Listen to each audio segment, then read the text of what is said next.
Asang play na. Alam mo, mas maganda magsalita na kayo. Mas nahirap ako hindi kayo mag-coach next time. Correct. Tomorrow. Sige.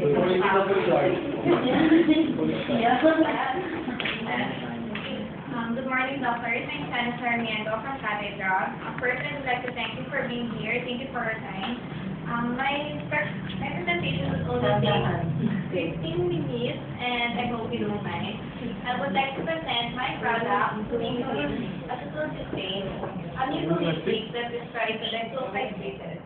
As you can see in my brochure, we have here our molecular structure that has the SH group, sulfidyl style group, which is very important to destroy or the sulfide bases. Okay. Don't use the word destroy. Break sulfide bases.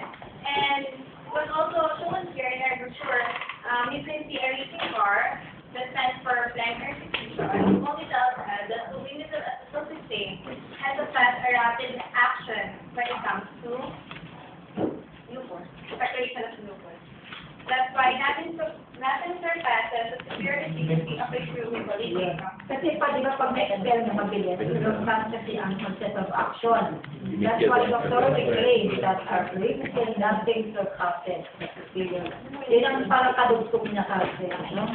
Yun ang kadugtong niya. Don't mention anymore nila yan, kasi explain mo na yung telephone niya. Diba, okay, next.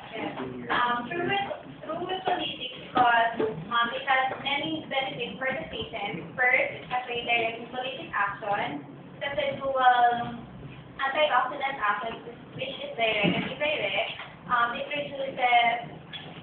It reduces bacterial adherence pathogenicity. It also has anti-inflammatory action. It reduces flu-like symptoms, and it has immunomodulatory activity, which increases our immune system.